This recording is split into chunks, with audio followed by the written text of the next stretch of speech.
so that intro is as glamorous as this video is going to be, because here I am cleaning a canopy. So the decision to go do some work was after months of waiting around on a free sailboat.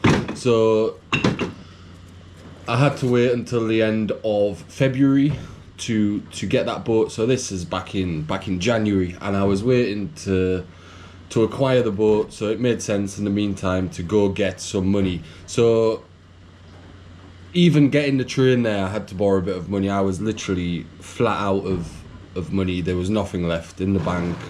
There weren't much we could have sold, and where we were based in Cassis in the south of France, there weren't much in terms of opportunity for work or anything like that. So, you know, it really was a case of needs must at this point.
So, whilst away from the boat, landlocked? No, that's when you're in Ireland. Should really think what I need to say before I start recording. Landbound. So, what we've been doing is trying to learn some new boat skills. So, boat skill 1 is going to be the flying bowline. I'm going on about this now. I just don't know why. I mean, I'm sure it is still useful, because I do use them. So with that, to just quickly be able to do that on the dock, actually then put that whole bit through the cleat. What I tend to do quite often when docking is go back through that to keep it onto the cleat on the dock. But we're not at the boat, so we can't really practice on anything. But I don't know, it's just look quite handy the next time I go into one of these posh ports and look like he don't know what he's doing, and then just pull the line, lift him over, and look like an absolute pro.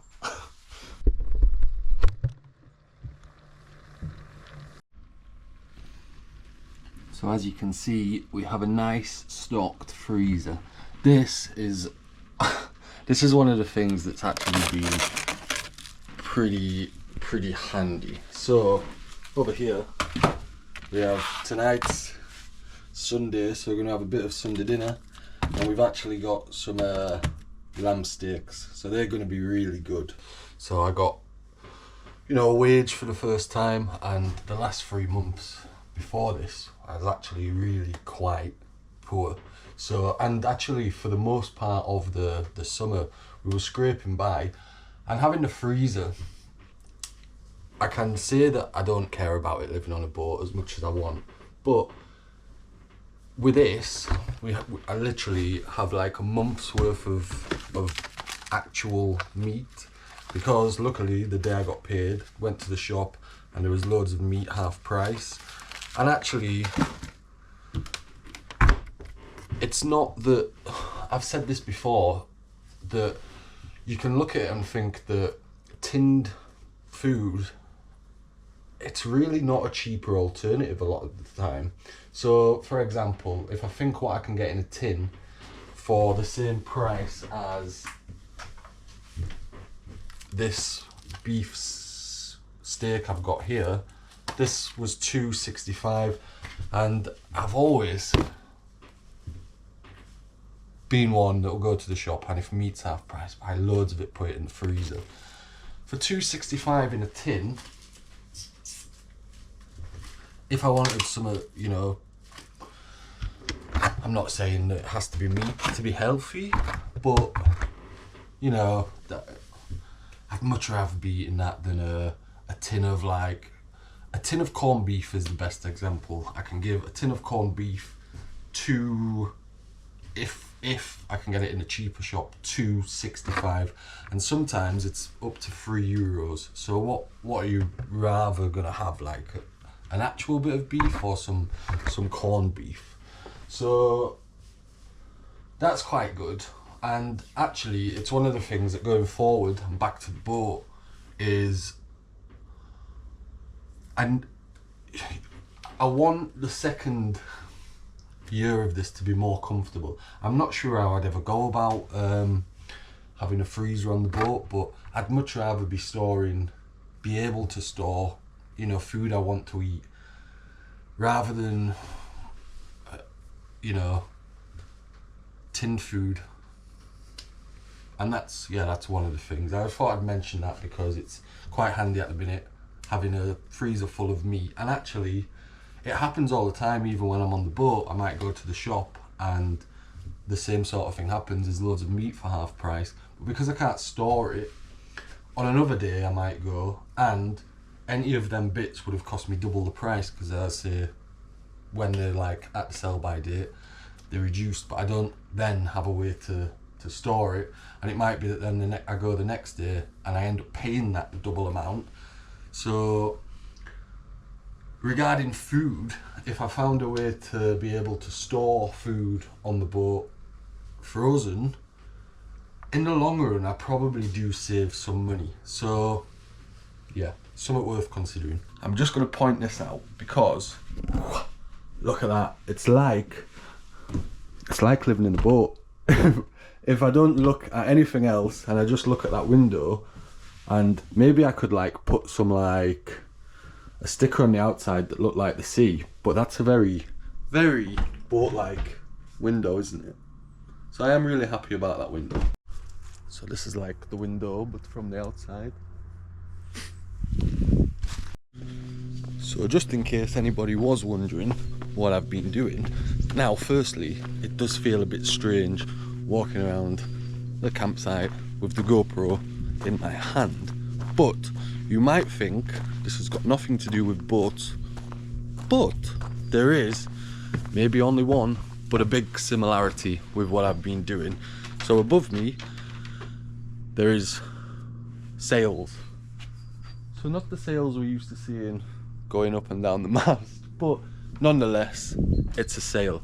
So I've been putting these up, and one of the good things about coming and doing this compared to other options I might have had for work is I know what I'm doing. So I got to come, got given a list of these that needed to come up, and in my time I must have put up hundreds and hundreds of these. So something that might look familiar to all of the people who are here because it's meant to be about a boat is this thing right here.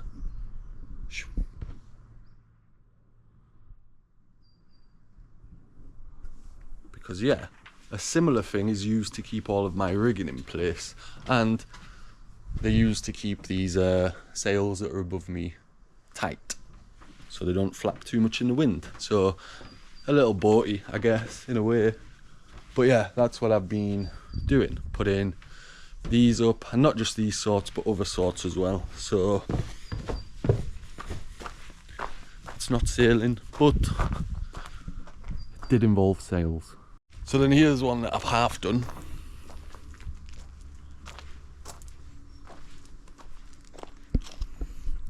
And I am doing them on my own, so I tend to be putting the fronts on so that I only have to get up on the roof once, because I did once upon a time the ladder fell off the ladder. Well, the ladder slid under me, and ever since I've had a bit of a ladder phobia, so I'll try to only go up it as little as I can. So it actually turns out that of all jobs that exist in the world, sewing actually makes the time go by pretty quickly. I remember a lot of the jobs, as with any jobs, when you're, just doing whatever you've got to do, something I've not really had in a long time for a job is where I'd be watching the clock. The job I used to do before, I'd always be against the clock, where this was one of them where you've got your stuff to do, you're doing it, but you're passing the 9 to 5 sort of thing. But it does turn out sewing actually does pass the time pretty quickly.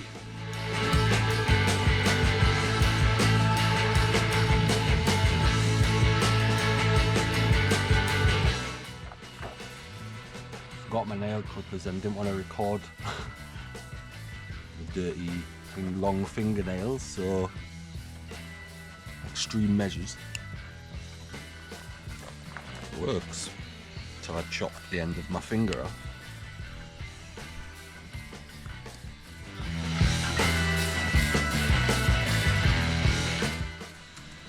So these types of canopies usually would just get replaced, and something that I wonder quite often is, did I gain many skills when I left the job I did to go and start, doing boat life? And I think some, some basic ones, but it was good to know that some of the skills I've learned while being on the boat, because I never used to be able to sew, so this was all quite new that I was able to do it. And it was quite good because I was able to go, you know what, get me this needle, this thread, and I can fix the canopy, no bother.